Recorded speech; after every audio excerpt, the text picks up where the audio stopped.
creeplings! I got a guest! Hi. This is my husband. Aaron, say hello to everybody. Hi, everybody.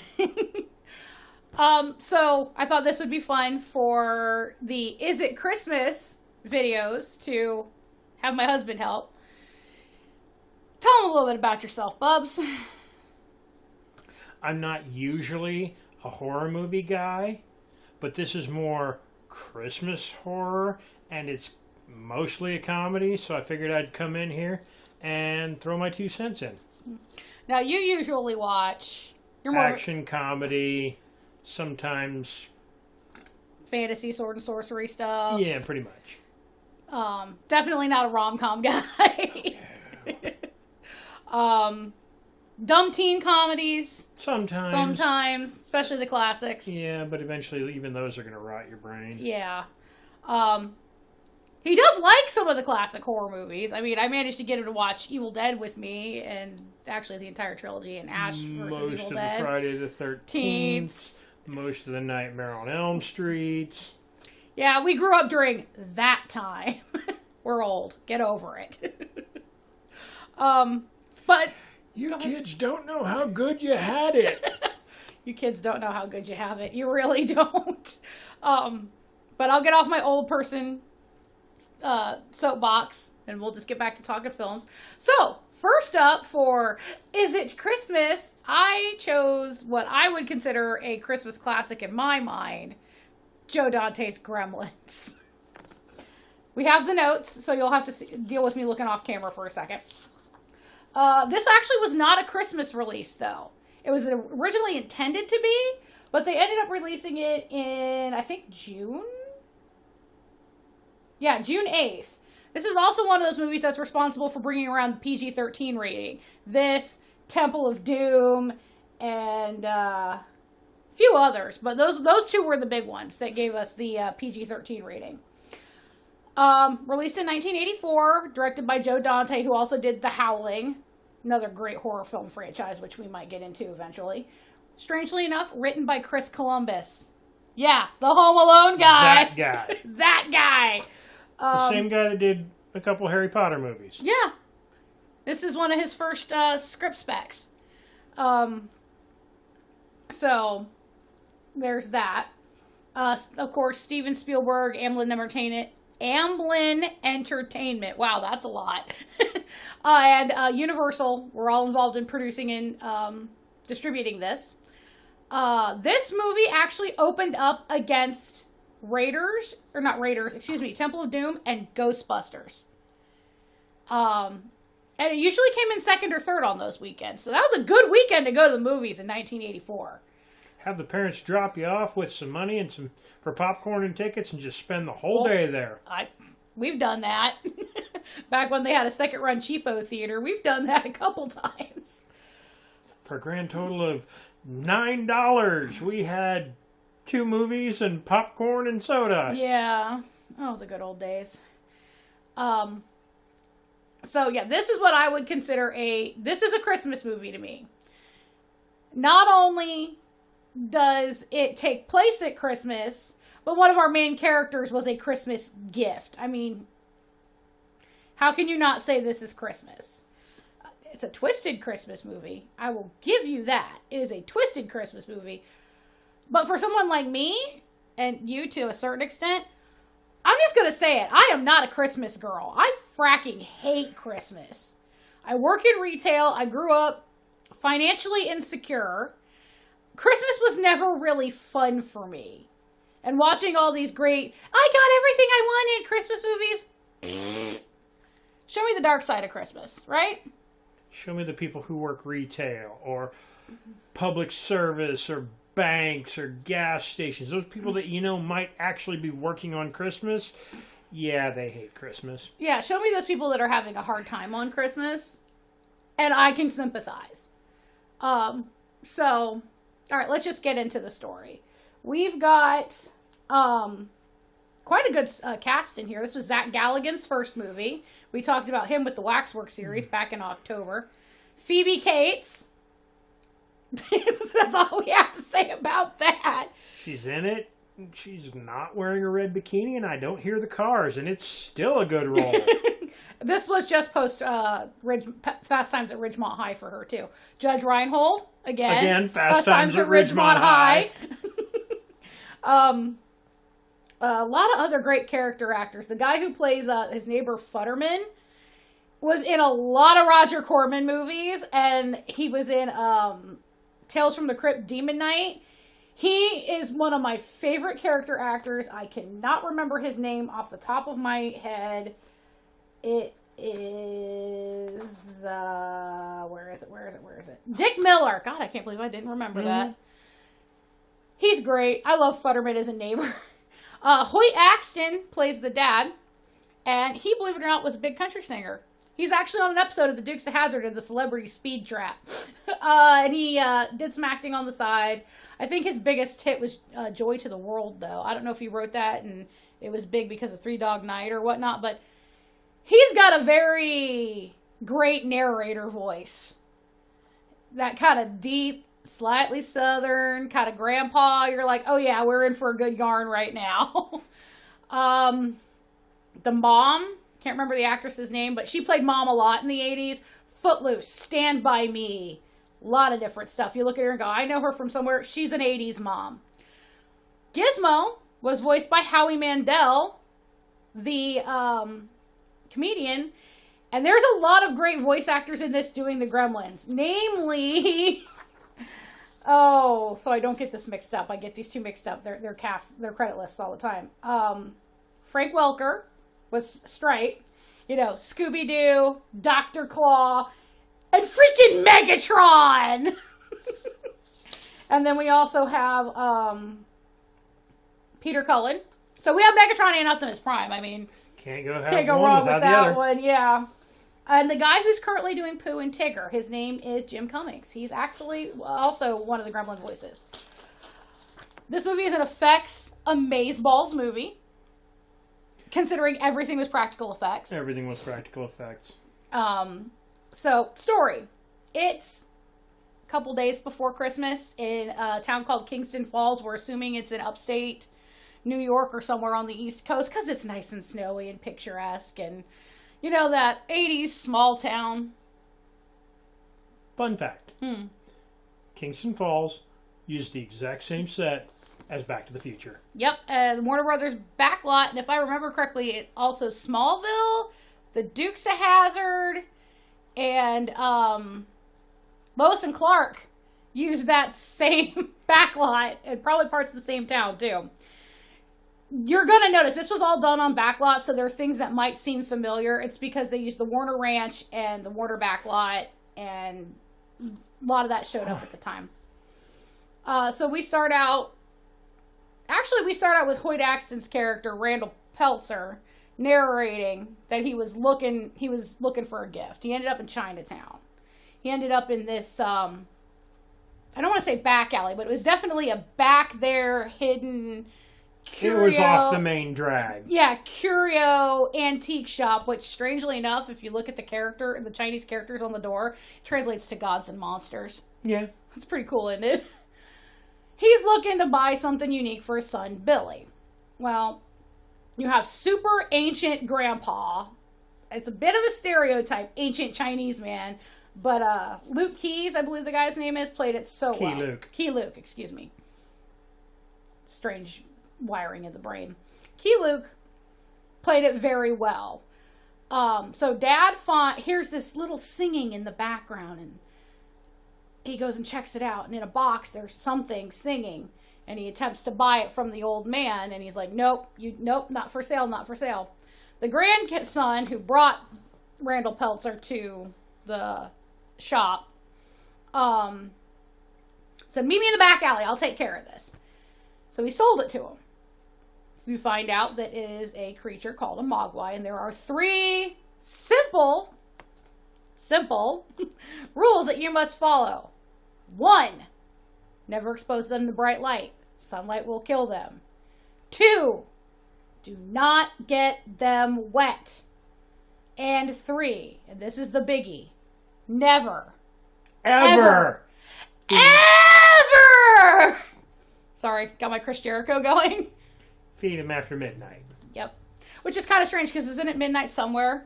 It's like, what defines after midnight? I'm wondering if it has to do with lunar phases.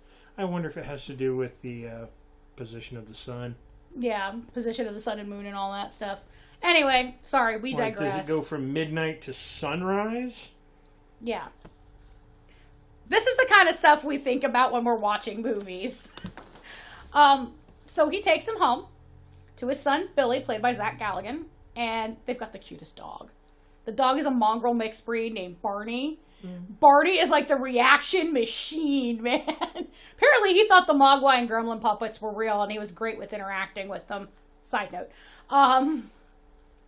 They open it up, and inside is the cutest little fuzzball. God, I wish I had a picture of him. It's Gizmo. They call him Gizmo. He's a Mogwai. He's this little furry with big old ears and these big old eyes. And he sings like, and it's just so cute. He's so cute. And he's very kind and docile, and you would not believe that he's technically responsible for the Helahet. So, when we meet Billy, he's late for work at the bank. He's a bank teller. And I don't know if that'll show, baby. We can try it.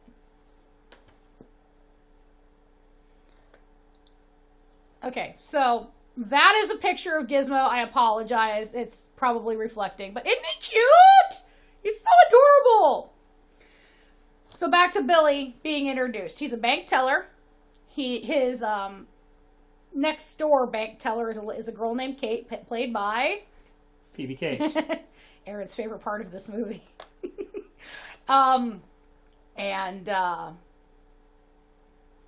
You find out Billy's dog got in a little bit of trouble because of the town's version of the Wicked Witch of the West. How about we just call that? What was her name?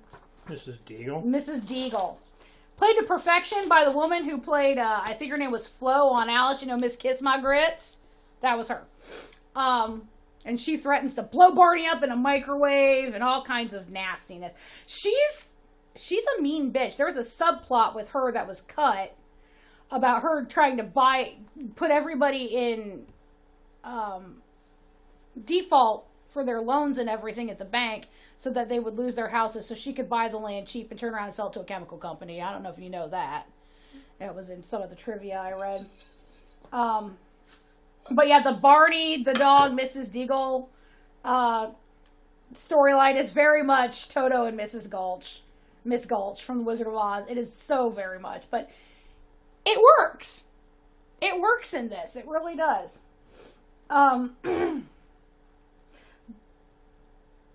This is where they introduce Judge Reinhold's character, Gerald, and we both agree, Gerald's a dick, right? Gerald needs his comeuppance. Yes, Gerald needs his comeuppance. Gerald is, yes, I'm going to keep making that face, Gerald is Billy's age, but he's also, a junior vice president at the bank? I think he's related to one of the vice presidents. It wouldn't surprise me if he was. And he's a pretentious dick. Nepotism at its best. I'm better than you because I have money. Shut up. So, we go and we get introduced to Billy in the town and Kate and Mrs. Deagle, and we get Gizmo given as a gift. And everything's okay at first until a day later, a couple days later. Day later. Little Pete. Yeah. Pete shows up. Pete's played by Corey Feldman. This was actually his first feature film, so this is pre-weird Corey Feldman. Sorry, I have to shift. I might go out of camera. All right, I'm back.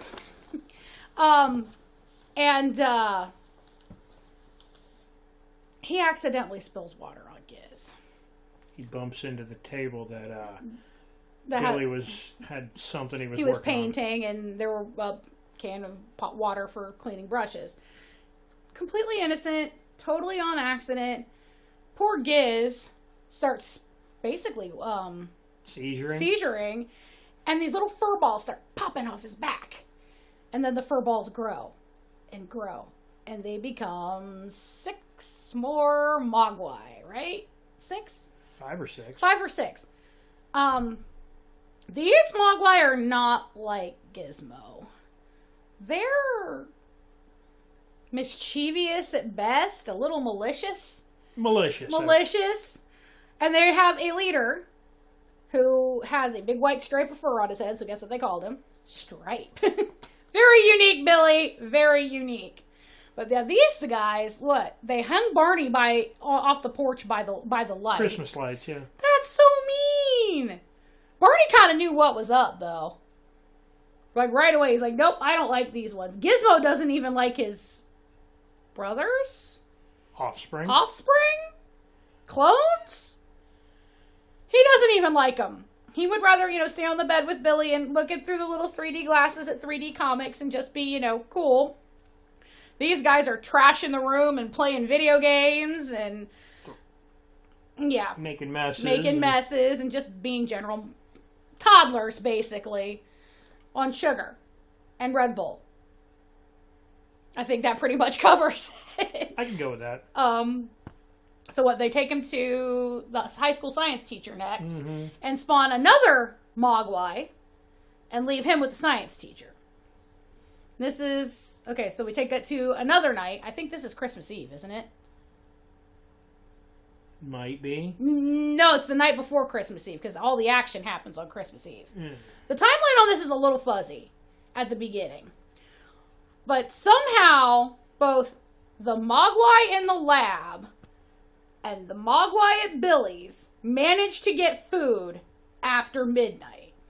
The Mogwai at Billy's chewed the alarm cord so the clock stopped. The clock cord so the clock stopped. Yeah, kids, clocks used to actually have to plug into the wall.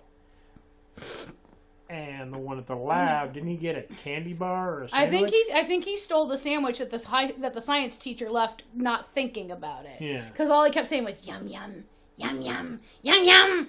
Because that's their word for food, I guess. So the next morning you wake up and it's a whole bunch of cocoons. It's like looking at Invasion of the Body Snatchers or Pod People type shit. It's the effect is great. They're slimy and green and gross and when the cocoons hatch, we get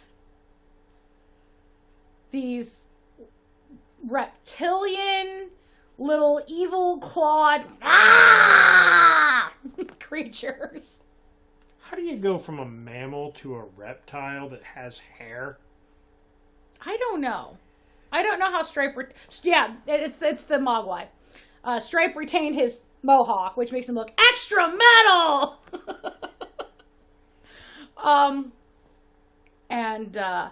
They proceed to wreak havoc. They attempt to kill the mom in the kitchen. She gets 3 kills out of it, though. What? It was stab one with a knife. One was in the...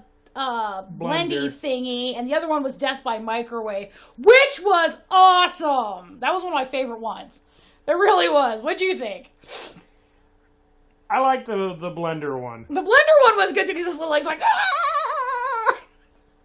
but Mom and Barney get out, and the rest of them. That leaves what? Stripe, the one from the lab, who meets up with them later, and I think one more. I don't know about that last one, because if there were originally 5 extra, and he took one to the lab. No, the lab ended up being an extra one. I'm not counting it as the original. Either way, there aren't that many left, but Stripe ends up at the local YMCA. And he jumps into the pool. Little fucker. And then they proceed to wreak even more havoc. They steal Mr. Futterman's tractor. Plow. His Kentucky harvester. Now, here's the thing about Futterman. Futterman is one of those guys that back in the 80s, when all the Japanese electronics and everything were coming in, everybody had this grandpa or this uncle, or hell, even maybe their dad was that way. No, man, not all this foreign crap. And he knew about the stories of Gremlins from World War II, which is where the name comes from. The Royal Air Force would often have problems, and they blamed it on little supernatural creatures and they called them Gremlins. Well, when they're taking his Kentucky harvester right through his house, like, God damn, it's a real life gremlin in my So he has a little bit of background now. But him just being him is part of the charm of the movie. Let's see. So they go to the Dory's bar. This is probably one of the best scenes in the movie. That and the carolers. Oh no, the carolers happens first. Yeah. I don't know why, but these gremlins decided to grab clothes and go Christmas caroling at Mrs. Deagle's. I'm going to let you explain Mrs. Deagle's because you enjoyed it so much. Mrs. Deagle has one of those chairs that's mounted to the wall and it takes you up the stairs. Well, somehow they managed to screw with the mechanism and they launched her clean out of the house off of this thing. I'm telling you, one of those things would drive me up a wall. Bitch got her comeuppance, I'll say that About much. time. Yep. They also managed to bleed the brake line on a cop car. They make it to Dory's pub. Now, Kate, from the bank, is working nights at Dory's to help Dory out. And she's working that night. We have homages to Dogs Playing Poker, Flashdance, Humphrey Bogart, Ray Charles. They're all dressed like something. They're all getting drunk. They're all shooting off firearms. But this is where Kate figures out they're scared of fire. Because one's got 8 cigarettes in his mouth and she's trying to light it and he keeps pulling back. I'm like, but the other ones have lit cigarettes, so how did they do that? Did they monkey hump the ones that were already lit? I don't know. But just the wildness of the bar was freaking hilarious. And just knowing that these were all puppets and animatronics. Everything was real, actually on set. That blows my mind. Nowadays, they try to do that with CGI, and it would just look Cheap. bad. I'm not going to say cheap, because CGI ain't cheap, but it would have looked bad. Kate escapes by using a flash Polaroid. And she meets up with Billy on the street. Is Barney still with them? I can't remember. No, Barney went to Barney farm. went to Grandma's while Dad was out of town. Because Dad's been out of town this whole time. Dad's picking up Barney on his way home. But eventually Barney comes in and helps save the day. We'll get back to that. You find out why Kate doesn't like Christmas when they take refuge in refuge in the bank. You know that urban legend about Dad coming down the chimney and dying? Apparently it happened to Kate. Kate, girl, I feel you. Now, my parents didn't do anything like that, but if I were you, I would hate freaking Christmas, too. If my dad climbed down the chimney, slipped, broke his neck, and was gone for 3 days before you found him dead. Yeah. Mm-hmm. Yeah. There was supposed to be more to the bank scene where, they found Gerald hiding in the vault going crazy, but it got cut. I would have loved to have seen Judge Reinhold going crazy, though. That would have been interesting. They all end up at the movie theater eventually, watching, of all things, Snow White and the Seven Dwarfs.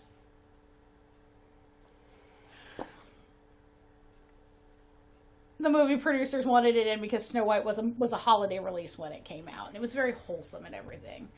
Well, those little fuckers ate through all the food while they were watching the movie.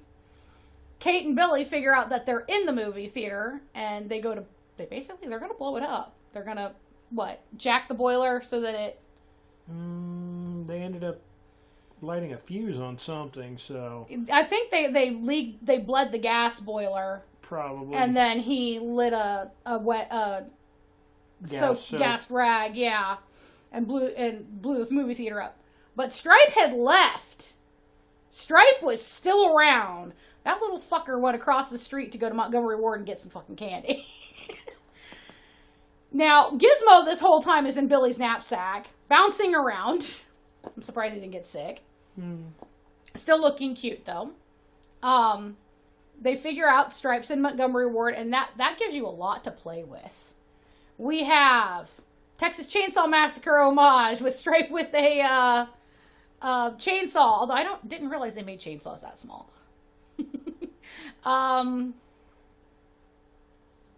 Car chase with a Barbie car that was never electric, so I'm wondering how in the hell Gizmo was making it go. Did he Flintstones that shit? Nice use of circular saw blades as ninja stars. What else am I missing from that? I feel like they acquired a bat at some point. Billy had a bat. Yeah, because Stripe tried to saw through it. Whatever happened, everything that happened, Barney shows up because Dad and Barney are coming through town. They see the broken glass. Barney sniffs out trouble, and he shows up, and he's running through, helping Gizmo get through stuff. We all get to the showdown in the garden center because the garden center has a working fountain. So put 2 and 2 together. What's dipshit gonna do? Try and make more gremlins. Yes. Because apparently if they pop off when they're in gremlin form, they just become more gremlins. I don't understand cryptids all the time, and this is a weird set of cryptids. Yeah, we got a bunch of questions about them. Yeah, which that's definitely something to discuss. But Giz saves the day. Gizmo manages to open one of the skylight blinds and fries Stripe. And that was a really cool effect. Because he's like got all melty and gross, and then the skeleton pops out and it's like, and it's all melty and gross, and He basically hits the ground and falls apart. Yeah. And then we have the aftermath of everybody at the Peltzer house. Billy's all banged up. Kate's all banged up. Mom's all banged up. Poor Gizmo's all banged up. Mm. And grandfather, Chinese guy, comes to collect him. And he's like, I told you, because he saw all the news about all the stuff that had happened in Kingston Falls. Apparently he got out of his grandson that he sold the Mogwai to the guy. He comes to collect Gizmo. Now, apparently, Gizmo speaks Cantonese. Because Baba is I think, Cantonese for father or grandpa, one of the two. No, it's the old guy speaks Mogwai. That's what he said. He says, wait, you speak Mogwai? Well, I think it's a combination of the two. Because that is an actual word in either Cantonese or Mandarin. But this whole time, Gizmo's basically baby talked. He hasn't said any straight words. But as they're leaving, you hear him say something to the grandfather, and the grandfather looks at Billy and he goes, he wants to talk to you. And Gizmo pops up and his little head out of his little box, and he says, hi, Billy. And your little heart breaks. Your heart breaks. It really does. Beast-minded. Grandfather basically says, maybe one day you'll be ready for him.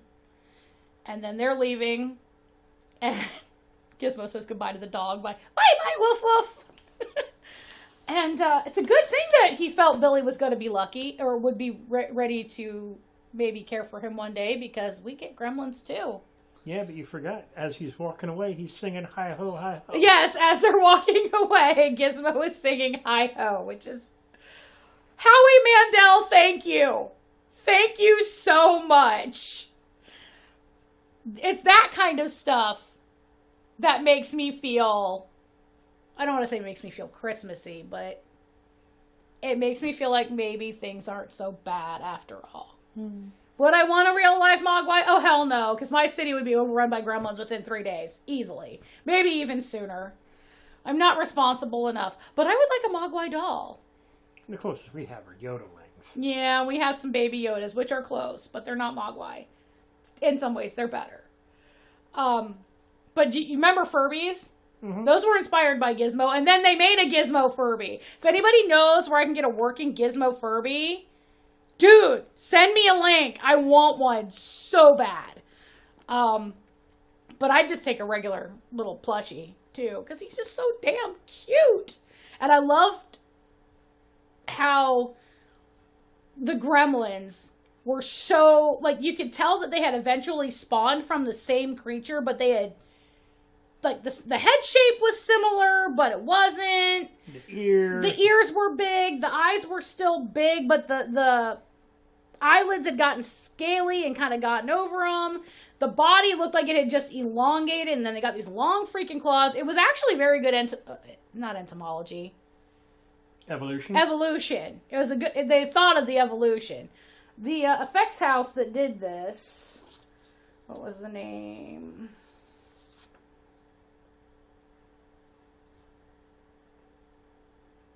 I can't remember, and I'm not having luck finding it in my...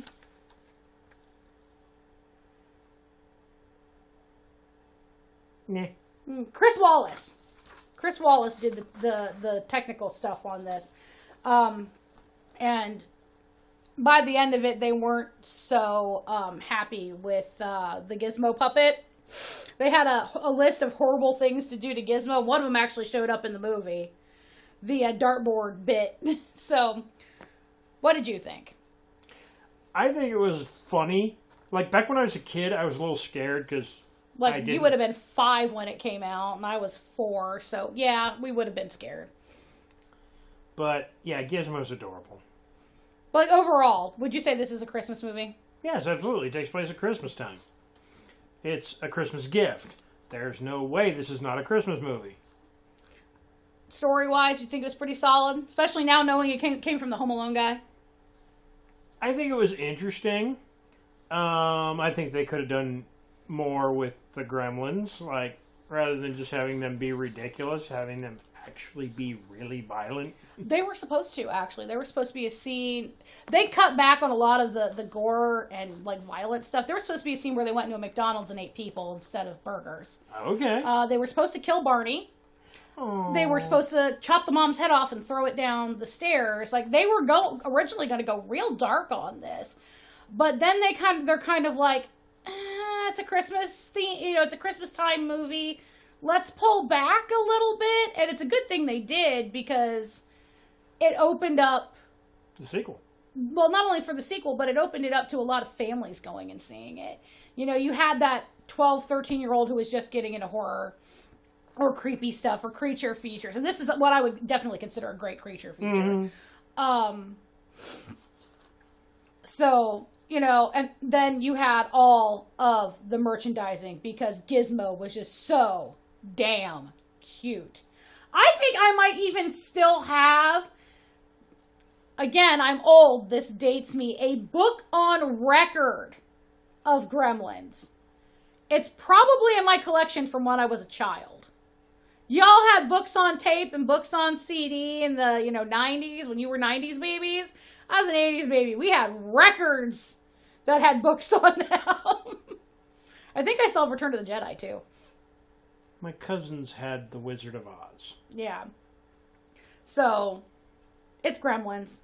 If you're an anti-Christmas but still kind of want Christmas, I say watch it. This is one of my Christmas movies. Would you put this in your Christmas rotation if you didn't know me? If I didn't make you watch it every year? I think more cable companies need to show this at Christmas every year. Nowadays, I would absolutely call it a Christmas movie. So. And watch it over and over. Because it's adorable. It's adorable. It's funny. It's a little dark. It's a great way to get your kids to cut teeth on horror movies if you're a horror family. I mean, yeah, I know there's some 12-year-olds that are out there watching Terrifier going, oh, that's nothing. But, some kids, you just got to start them out slow. But, yeah, I'm definitely going to say Gremlins is a Christmas movie. Go out and watch it if you're, a little bit of a creepling like me. Get your non-creepling friends in on it. And I think on that note, I'm going to say good night, my creeplings. And you can do this with me. This is the Reading Rainbow Salute. I'll see you next time.